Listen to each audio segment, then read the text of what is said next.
I was fixing my mother's laptop when I stumbled upon a hidden folder labeled Family Vacations. Inside were thousands of photos of my mother and sisters celebrating holidays, birthdays, and trips I was told never happened.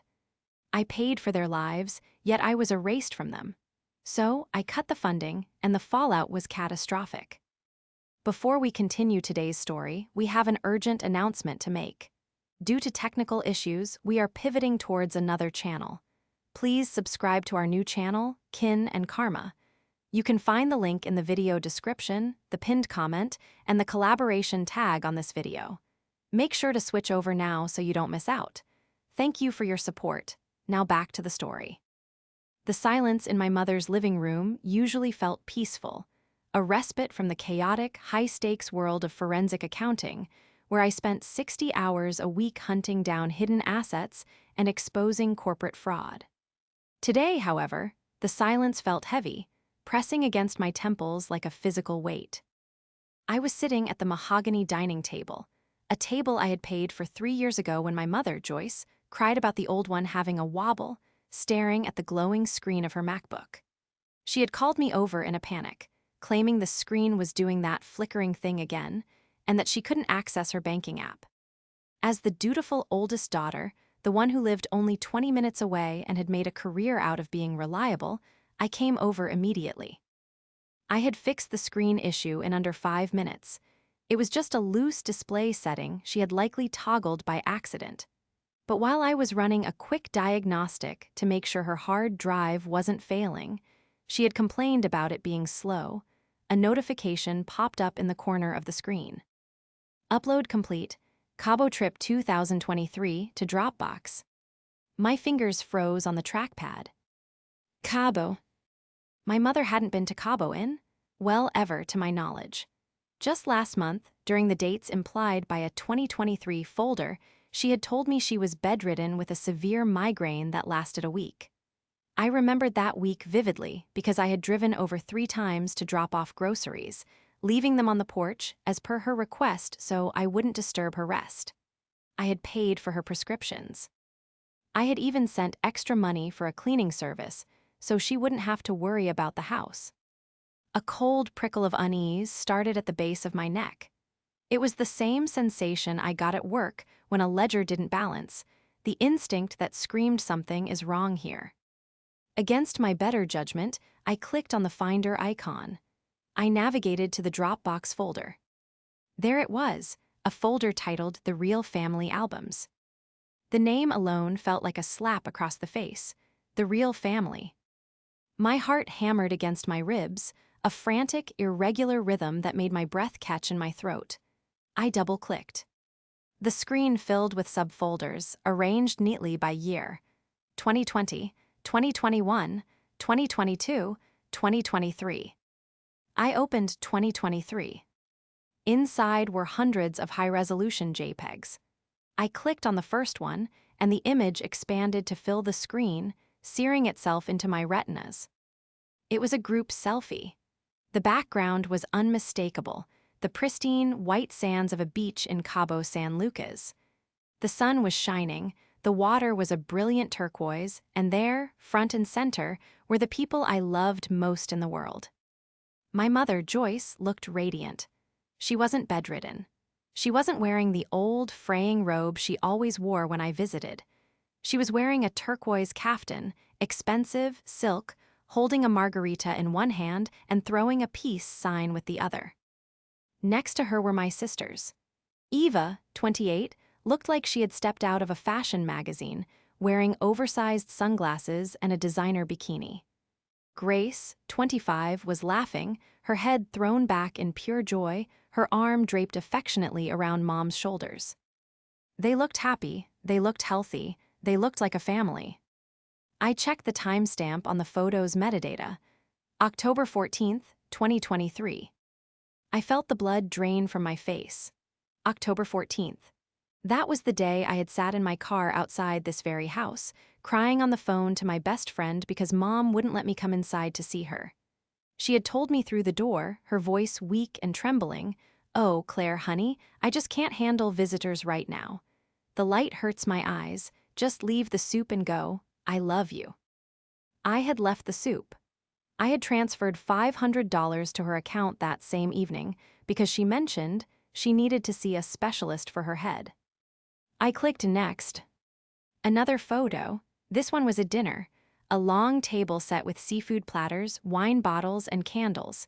Eva was making a toast. Grace was clinking glasses with Mom. I clicked next. Christmas 2022. I stopped breathing. For Christmas last year, Mom had told me the heater was broken and she was going to stay at a friend's house in the countryside to keep warm, and that Eva and Grace were busy with their boyfriends. I had spent Christmas alone in my apartment, eating takeout Chinese food and watching old movies, feeling a deep, aching loneliness that I tried to suppress.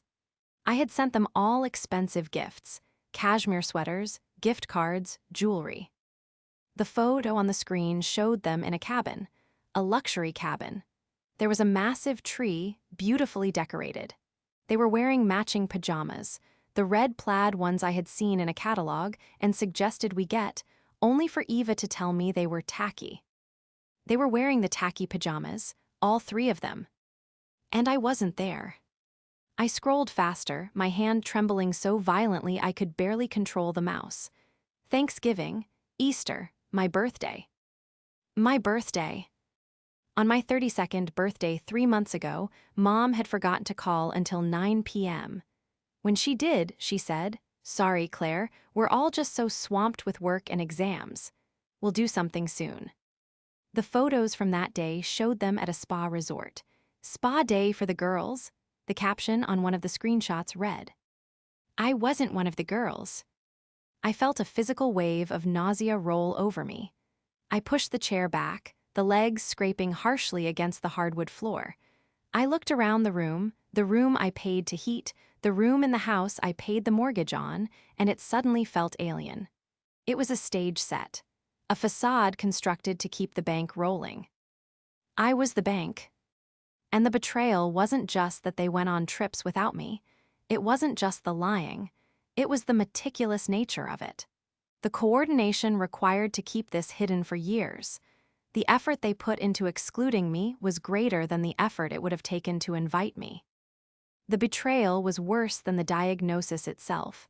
The diagnosis of loneliness I had given myself for years, thinking I was just unfortunate, thinking I was just the workaholic who drifted apart from her family. I hadn't drifted. I had been pushed, and then billed for the push. "Claire." My mother's voice drifted from the hallway. "Is the computer fixed, sweetie? I need to order my supplements."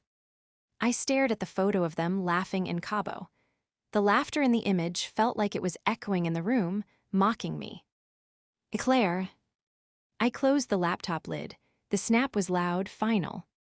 "Yes, Mom," I whispered to the empty room, my voice shaking with a rage so cold it burned. "It's fixed. Everything is crystal clear now." I didn't confront her, not then. If there was one thing my profession had taught me, it was that you never show your hand until you have the full picture. You don't scream at the embezzler when you find the first discrepancy. You wait until you have the bank records, the wire transfers, and the confession taped. I walked out of the dining room and met Joyce in the hallway.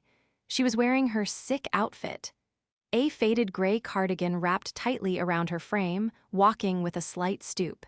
It was a performance. I saw it now. I saw the slight tension in her shoulders that wasn't from pain, but from holding a pose. "All done," I said. My voice sounded hollow, distant, like it was coming from someone else.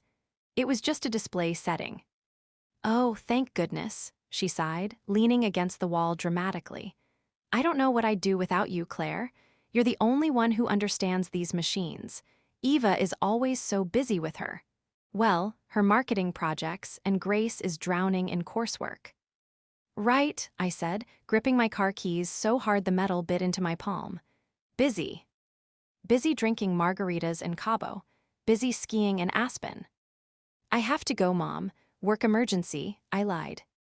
"Oh," her face fell, a practiced mask of disappointment. "I was hoping you could run to the pharmacy for me. My back is flaring up again. I need the heating patches, the expensive ones. Usually, I would have said yes. I would have driven to 3 different pharmacies to find the specific brand she liked. I would have bought her snacks too, just to cheer her up. I can't, I said. Ask Eva. Joyce blinked, genuinely surprised. Eva? Oh, I can't bother her. She's in the middle of a big campaign launch. I'm sure she can find 5 minutes, I said, stepping onto the porch. I sent the money for the patches last week. You should have plenty left. I didn't wait for her response. I walked to my car, got in, and locked the doors. As I pulled out of the driveway, I looked in the rearview mirror. Joyce was watching from the window, her posture suddenly much straighter, her expression less frail widow and more annoyed customer. The drive home was a blur. I didn't cry. I think I was in shock. My mind was racing, cataloging every interaction from the last 5 years, recontextualizing every excuse. We're keeping Thanksgiving small this year, just me and the girls watching movies in pajamas. You'd be bored, Claire. You know how much you hate doing. Nothing. Grace's graduation is ticket-only, sweetie. They only gave us 3. Since I'm the mom and Eva helped her study, we thought, well, you understand, right? You're so busy with tax season anyway. I had understood. I had always understood. I was the reliable, boring ATM machine sister. I was the one who didn't fit the vibe. When I got to my apartment, a modest, clean place that cost a fraction of what I spent on my mother's lifestyle, I went straight to my home office. I sat down at my triple monitor setup and did what I did best. I opened a spreadsheet. I logged into my bank accounts.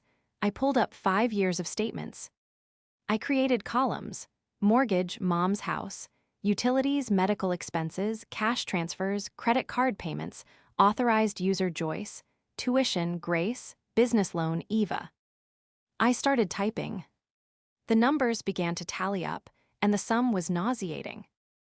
$3,000 a month for the mortgage, $500 for utilities, varying amounts for medical emergencies that suspiciously aligned with the dates of the trips I had seen in the folder. October 2023. I had transferred $2,500 for specialist visits and new medication. The flight to Cabo for 3 people would have cost roughly $1,800. The Airbnb, another $1,000. I was funding my own exclusion. I pulled up social media. I had blocked Eva and Grace on Instagram years ago, or rather, they had blocked me, claiming they wanted a private profile for their close friends and didn't want me worrying about them. I had accepted it. I created a burner account. It took 3 minutes. I searched for Eva's handle at Eva Elevates, public profile. It was all there. The secret folder wasn't just secret memories, it was public content. There was a reel from the Christmas cabin. Best Christmas ever with the squad, family first blessed. I watched the video. Joyce was dancing, actually dancing, shaking her hips, laughing, holding a glass of champagne. Mom looks great for someone with chronic spinal stenosis, I muttered to the empty room. Then I saw the comments. User Grace Space, so glad we ditched the negative energy this year, best vibes only. User Eva Elevates, totally, life is too short for buzzkills. Buzzkill, that was me. I was the buzzkill. The buzzkill who paid for the champagne they were drinking. My phone buzzed. It was a text from Joyce. Joyce, Claire, I'm really disappointed you couldn't get the patches. I'm in a lot of pain. Also, the electricity bill came in. It's higher this month because of the heating. Can you transfer $400? I stared at the message. The audacity was breathtaking. It was almost impressive. I looked back at my spreadsheet. The total column at the bottom was blinking at me. Over the last 5 years, I had given them nearly $200,000. I had sacrificed my own down payment. I had driven a 10-year-old Honda. I hadn't taken a vacation in 4 years. I picked up my phone and typed a reply. Me, I'll look at it tomorrow. Rest up. I put the phone down. They thought I was just the wallet. They thought I was the naive, socially awkward sister who would keep signing checks out of a desperate need for approval. But they had forgotten one crucial thing. I opened my file cabinet and pulled out a thick manila envelope. I dusted it off. Inside was the deed of trust for the house Joyce lived in. When Dad died, he hadn't left the house to Mom. He knew she was terrible with money. He knew she would mortgage it to the hilt and lose it within a year. He had left it to me. Technically, Joyce was a tenant with zero lease agreement, living there purely by my grace. I ran my thumb over the legal seal on the document. "You want to cut me out?" I whispered, a cold smile finally touching my lips. "Fine, but you forgot that you're living on my stage." To understand why this betrayal cut so deep, you have to understand the history. You have to understand the roles we were assigned the day my father died 10 years ago. I was 22, Eva was 18, Grace was 15. Dad was the rock, Mom was the kite. She was beautiful, flighty, emotional, and utterly incapable of handling reality. When Dad had a massive heart attack, the world collapsed. At the funeral, Mom was a wreck. She couldn't speak. She couldn't stand. She clung to me, sobbing into my blazer, telling everyone, "Claire is the strong one. Claire will take care of us." And I did. I believed it was my duty. I dropped out of my master's program for a year to stabilize the family finances. I got a job. I managed the estate. I shielded them from the debt Dad had hidden. I became the parent. Eva and Grace were the traumatized children. They needed therapy, which I paid for. They needed breaks, which I funded. They needed to find themselves. Somewhere along the line, Claire is the strong one turned into Claire doesn't have feelings. Claire will take care of us turned into Cly. Ray owes us. I became the infrastructure of their lives, invisible, essential, and only noticed when I malfunctioned. But I always suspected that the drift wasn't just natural. I always suspected there was a voice whispering in Mom's ear, turning her neediness into entitlement. That night, scrolling through Eva's at Eva Elevate's Instagram, I found the voice. Eva wasn't just a marketing consultant, as Mom vaguely described. She was a lifestyle coach for aspiring influencers. Her bio read, "Manifesting abundance, cutting toxic ties, curating your best life." I started watching her story highlights. There was a Q and A from 6 months ago. Question: how do you deal with family members who bring you down? Eva sat in her car, a BMW I was pretty sure was leased in Mom's name, sipping an iced latte. She looked directly into the camera, her expression composed, polished, and utterly predatory. "Great question," Eva said, adjusting her designer sunglasses. "You have to edit your life like you edit your feed. If someone doesn't fit the aesthetic of where you're going, you have to crop them out, even if they're family. Especially if they're family. Energy vampires are real, guys. Some people just want to work and be miserable, and they hate seeing you shine. You have to protect your peace." Energy vampires. Work and be miserable. She was talking about me. I clicked on another video. This one was captioned, "Mom's new boyfriend. Love wins." My stomach dropped. Mom had a boyfriend. The video showed Joyce at a dinner table, the same dinner from the secret folder, sitting next to a man. He was silver-haired, tanned, wearing a linen suit. He looked slick. He looked like a con artist's idea of a wealthy man. "This is Robert," Eva's voice narrated from behind the camera. "He's an investor. He's going to help Mom diversify her portfolio. Finally, someone who knows what they're doing." Robert laughed, a smooth, practice sound. He leaned over and kissed Mom's cheek. "Joyce is a diamond," he said. "She just needs the right setting." "Exactly," Eva chirped. "No more penny pinching, we're manifesting wealth." I paused the video. Diversify her portfolio. Mom didn't have a portfolio, she had my money. And then it clicked, the uptick in medical bills. The sudden need for home repairs that never seemed to happen. Eva wasn't just excluding me because I was boring. She was excluding me because I was the auditor. I was the one person who would look at Robert the investor and ask to see his credentials. I was the one who would ask why Mom needed $5,000 for a holistic back treatment that Robert recommended. Eva was curating a reality where they were wealthy socialites, and to keep that illusion alive, they needed two things: my money and my absence. If I was there, I would ask questions. If I was there, I would see that the expensive patches were actually spa treatments. If I was there, the investor would run for the hills.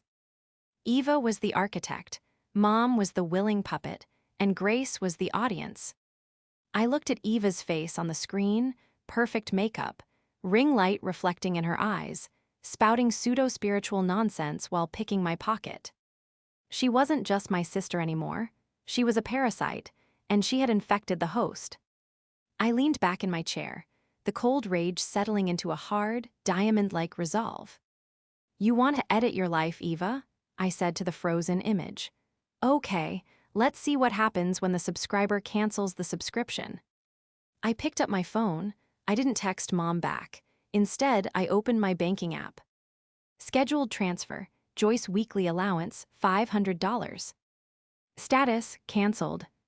Scheduled transfer, mortgage payment direct to bank. Status, paused. Credit card, Joyce authorized user. Status, locked. I wasn't just going to stop paying. I was going to investigate Robert. I was going to investigate Eva's business. And I was going to use the one thing they didn't have, actual skills, to tear their little fantasy world apart. The next morning, my phone was a ticking time bomb I deliberately ignored. I woke up at 6:00 a.m., my usual time, but instead of rushing to check my emails or worry about Mom's back pain, I made myself a proper breakfast. Eggs, toast, coffee from the French press.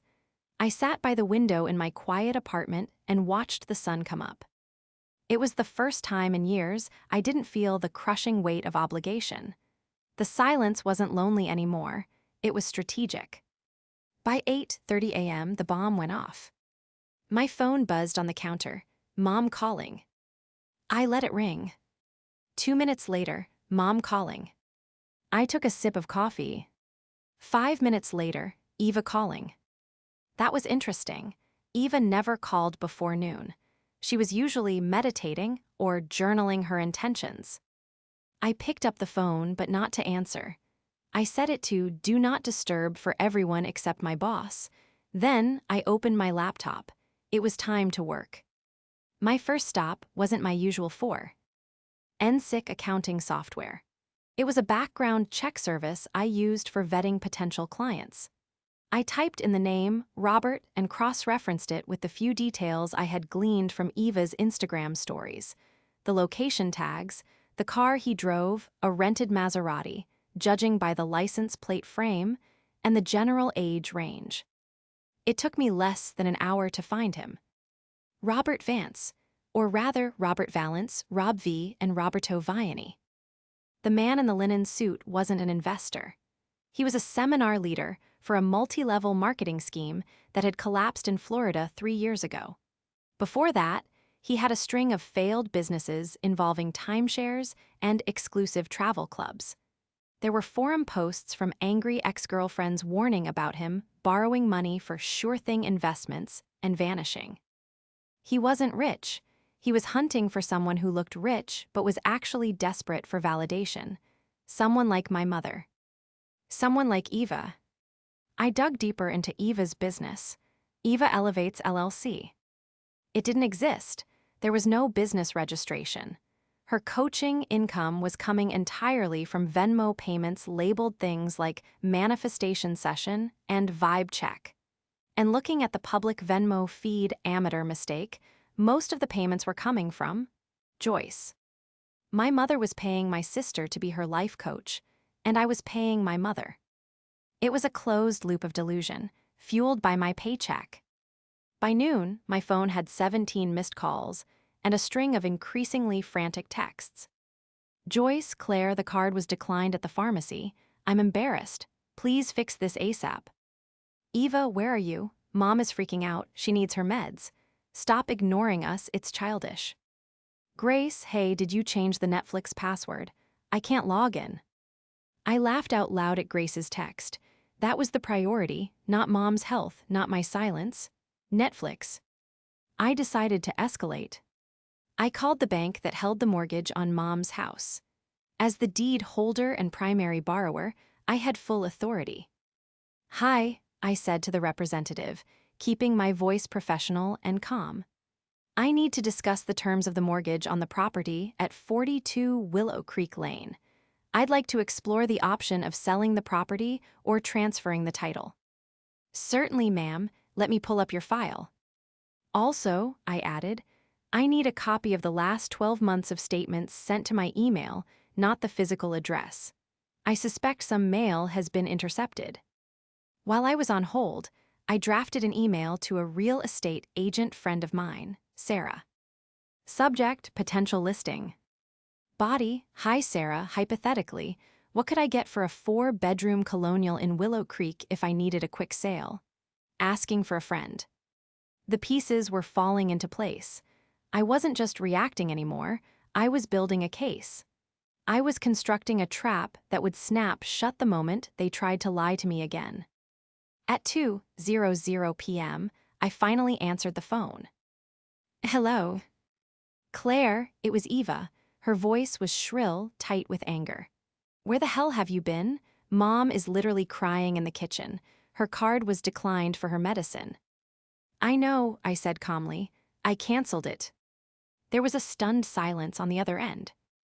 You, what? I canceled the card, I repeated, and I stopped the transfer. Are you insane? Eva shrieked. She's sick, she needs that money. How could you be so selfish? Do you want her to die? She's not dying, Eva. She has spinal stenosis, not a terminal illness. And considering she was dancing on a table in Cabo last month, I think her back is doing just fine. The silence that followed was deafening. It was the sound of a carefully constructed reality shattering. I don't know what you're talking about, Eva stammered, her voice dropping an octave. I saw the folder, Eva, I said, my voice ice cold. The Dropbox folder on Mom's laptop. Cabo, the ski trip, the spa days. The real family albums. Claire, wait. I saw Robert too, I continued, cutting her off. And I know who he is. I know he's a con man, Eva. Does Mom know, or are you two in on it together? You're crazy, Eva whispered. You're just jealous because you have no life. Maybe, I said, but I have the deed to the house.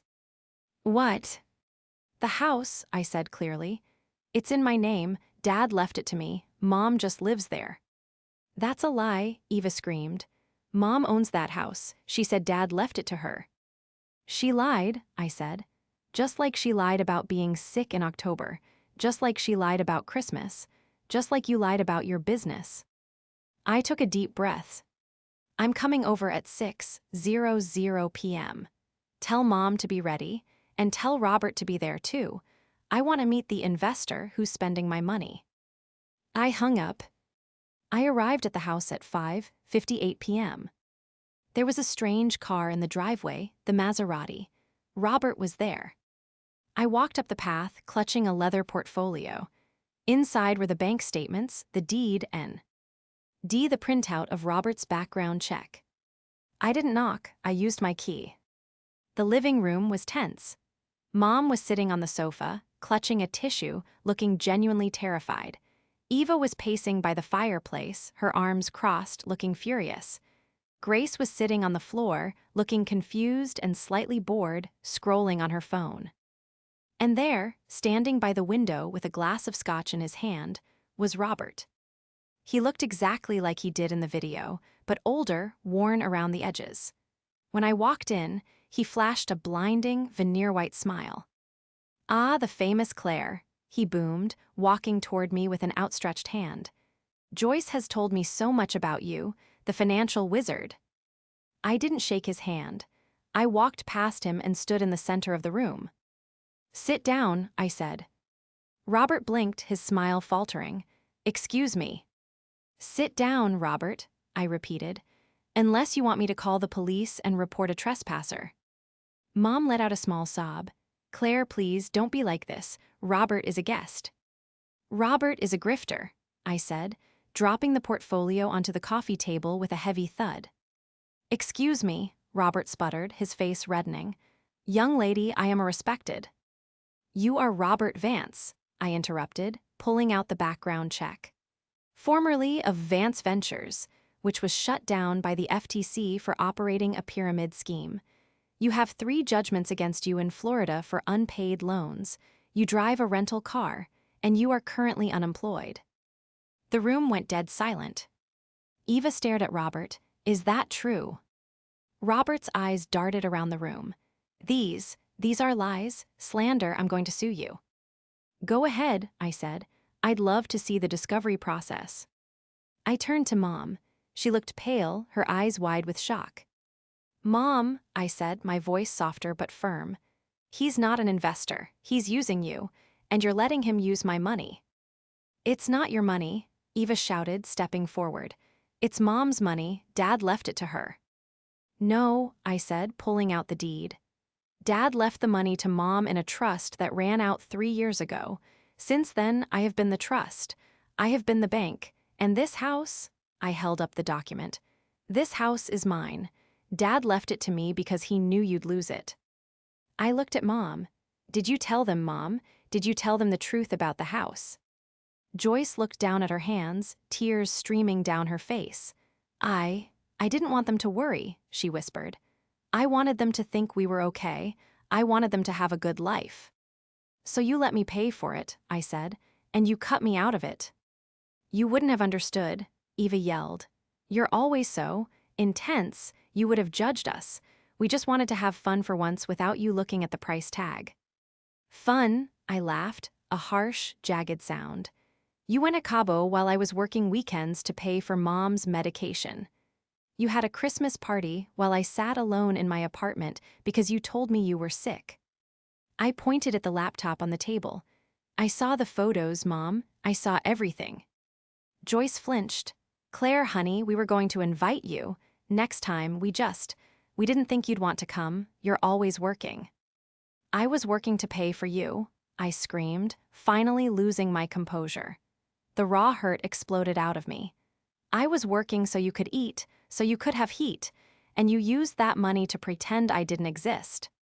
Robert cleared his throat, sensing an opening. Now, let's all calm down. Clearly, there's been a misunderstanding. Claire, if you just... Get out, I said, turning on him. I beg your pardons. Get out of my house, I said.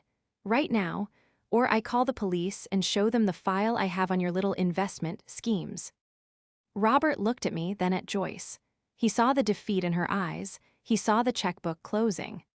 Fine, he sneered, setting his glass down. You people are crazy anyway. Joyce, call me when you get rid of the lunatic. He walked out, the front door slammed. The silence that followed was suffocating. He left, Mom whispered. Of course he left, I said. The money's gone. I looked at my sisters and my mother. They looked small. They looked pathetic. And for the first time in my life, I didn't feel the urge to fix it. You have 30 days, I said. What? Eva asked, her voice trembling. 30 days, I repeated. To vacate the property, I'm selling the house. The fallout was immediate and ugly. Eva didn't take it lying down. She went on the offensive.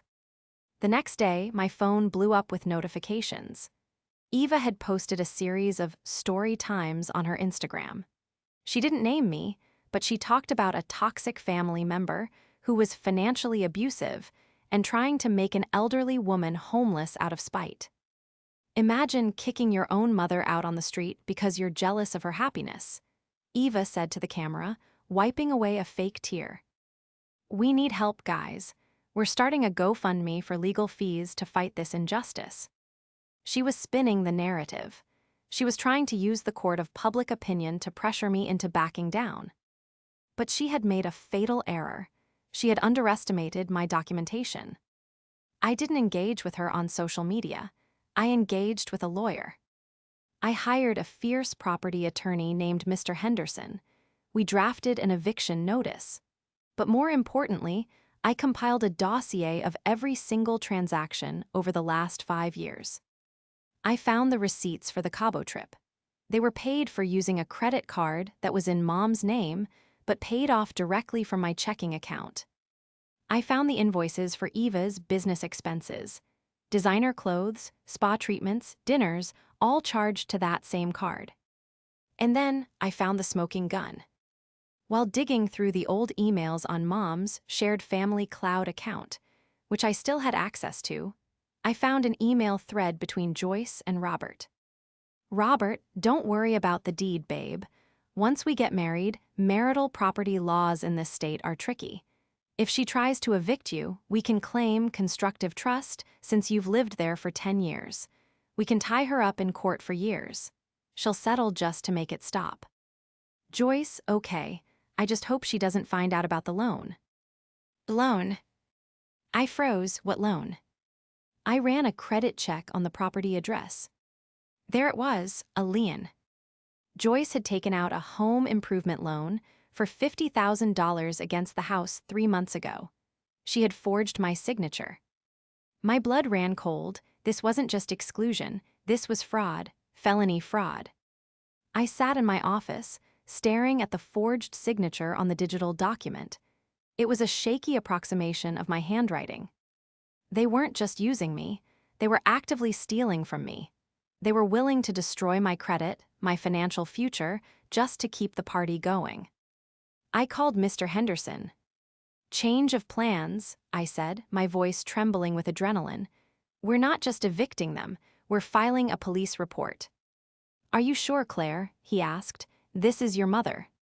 "She forged my signature on a $50,000 loan," I said. "She's not my mother anymore, she's a liability." I didn't stop there. I went to the GoFundMe page Eva had set up. It had raised $2,000. I contacted GoFundMe support. I sent them the proof of ownership, the eviction notice, and the evidence of the fraud.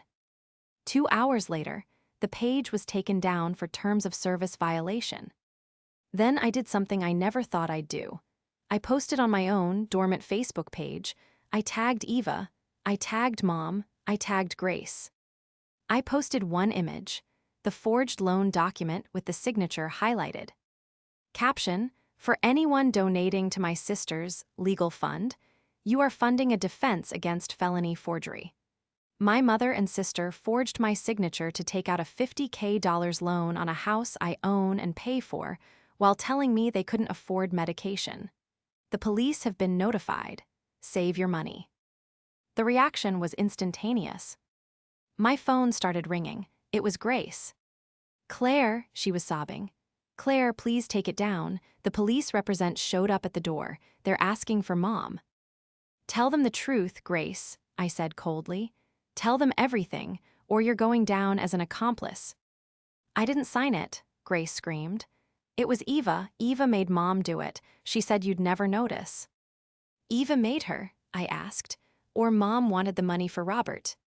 "Both," Grace wailed. "Please, Claire, they're taking Mom in for questioning. Eva is locking herself in the bathroom. I'm scared." "You should be," I said.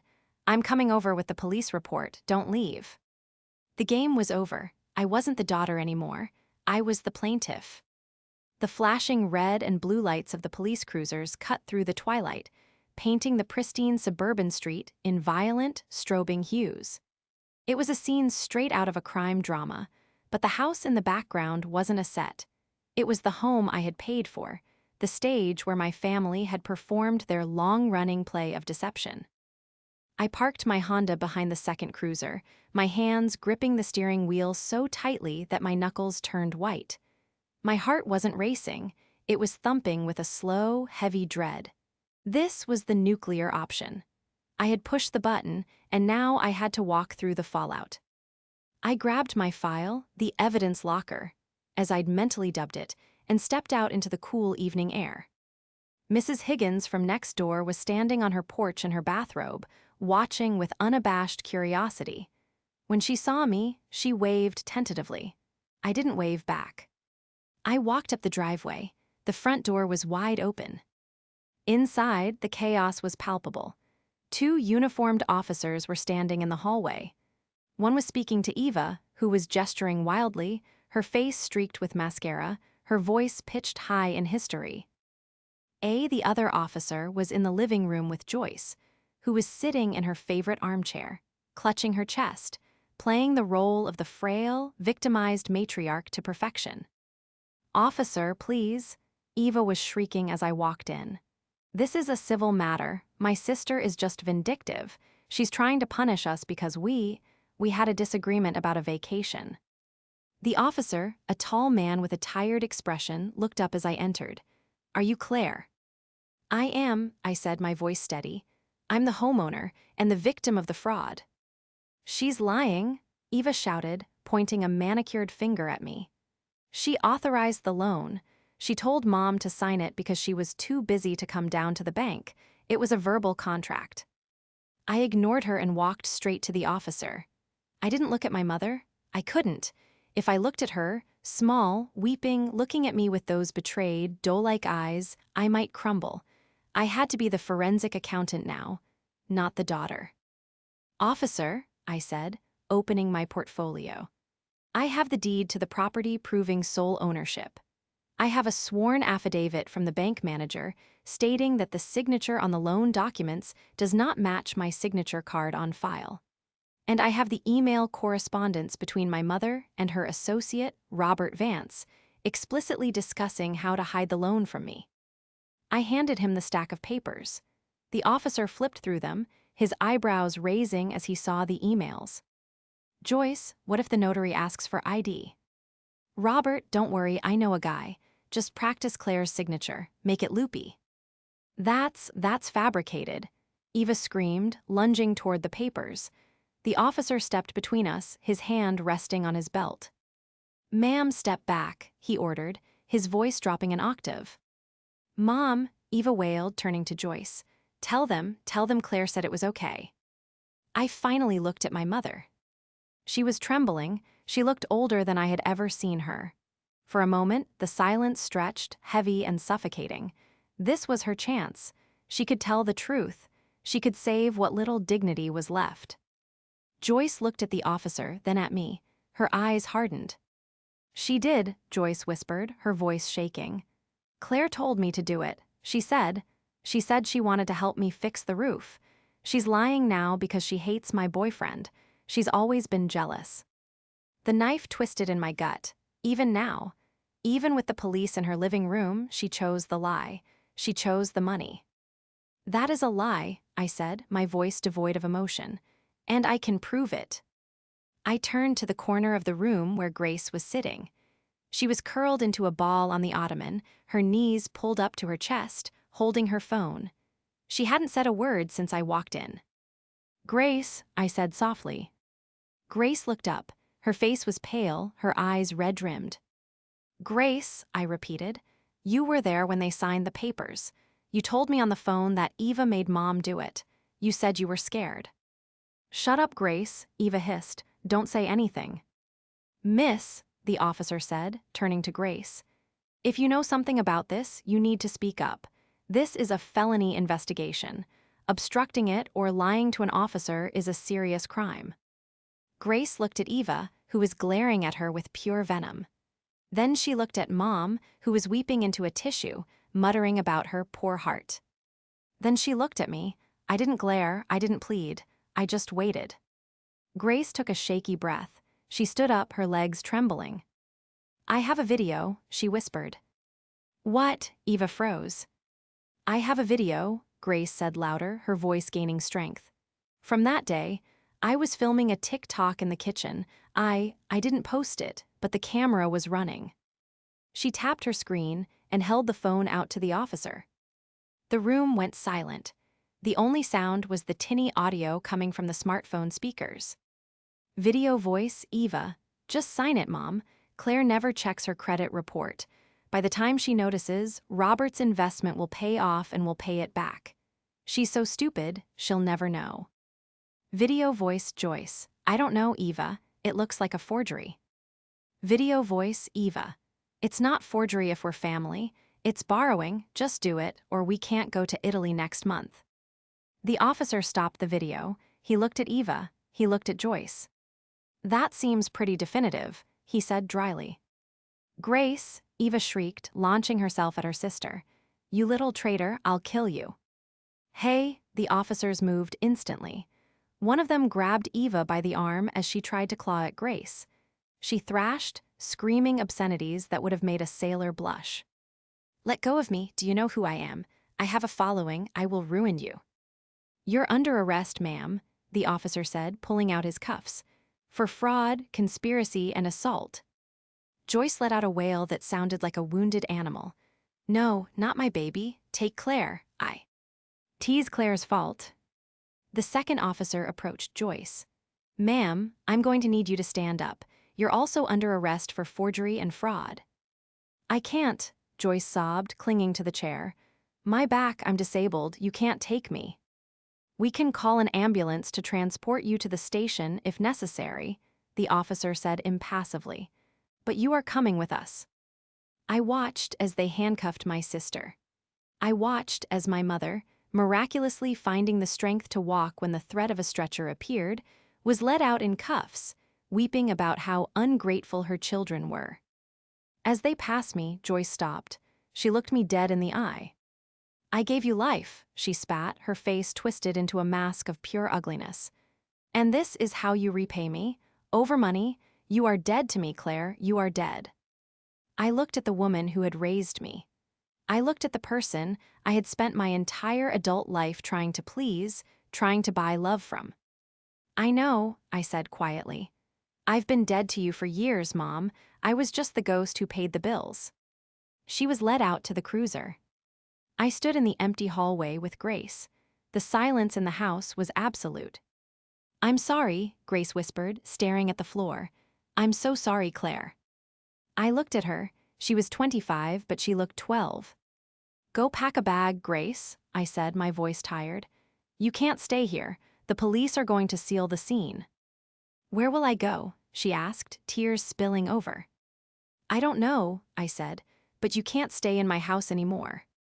The legal process was slow, grinding, and humiliatingly public.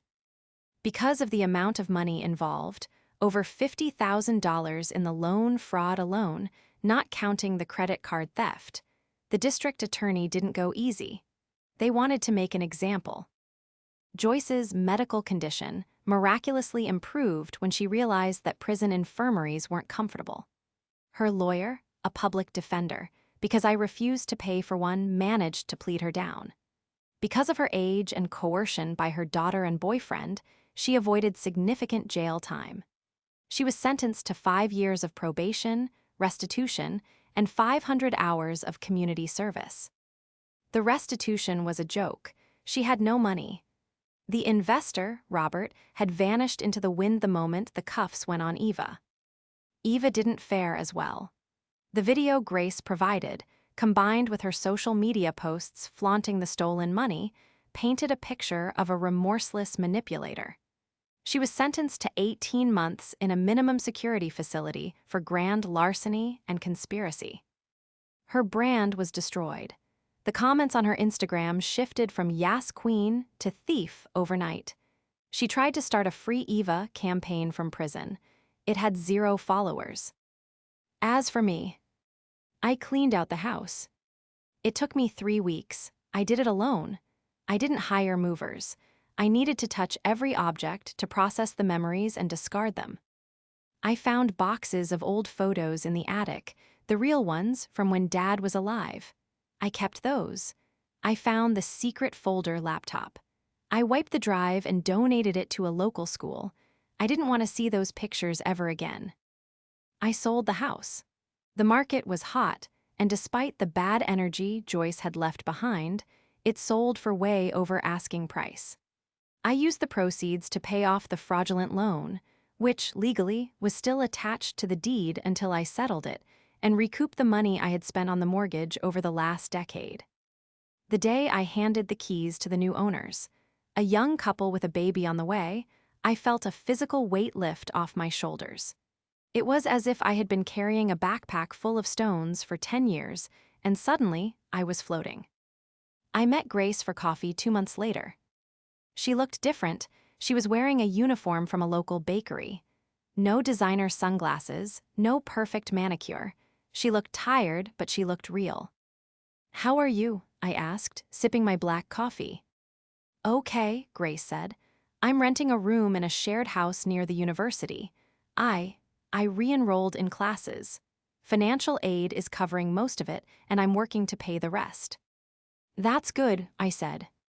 "I went to see Mom," Grace said quietly. I didn't say anything. I hadn't spoken to Joyce since the arrest. "She's living in a state-assisted apartment," Grace continued. "She complains a lot. She still blames you. She says you ruined the family." "I saved myself," I corrected. "I know," Grace said. She reached across the table, her hand hovering near mine but not touching. "Claire, I really am sorry. For everything. For the trips. For the lying. It was easier to go along with them than to fight Eva. She was so loud and you were so quiet." "I know," I said. "It's easy to ignore the person who pays the bills until the check bounces." "I want to pay you back," Grace said earnestly. "I know I can't pay for everything, but for my share of the trips." I looked at her. I saw the regret in her eyes. I saw the potential for a decent human being finally emerging from the shadow of our mother's narcissism. "You don't have to pay me back in money," I said. "Just finish your degree, don't be like them. Be someone who earns their own way." Grace nodded, tears welling up. "I will." I stood up. "I have to get back to work." "Claire," Grace called out as I turned to leave. Can I call you sometime, just to talk?" I paused. I thought about the years of silence. I thought about the secret folder. But then I thought about the video Grace had handed to the police. She had made a choice that day. She had chosen the truth over the tribe. "Yeah," I said softly. "You can call, but Grace." "Yeah. If you ever ask me for money, I block the number."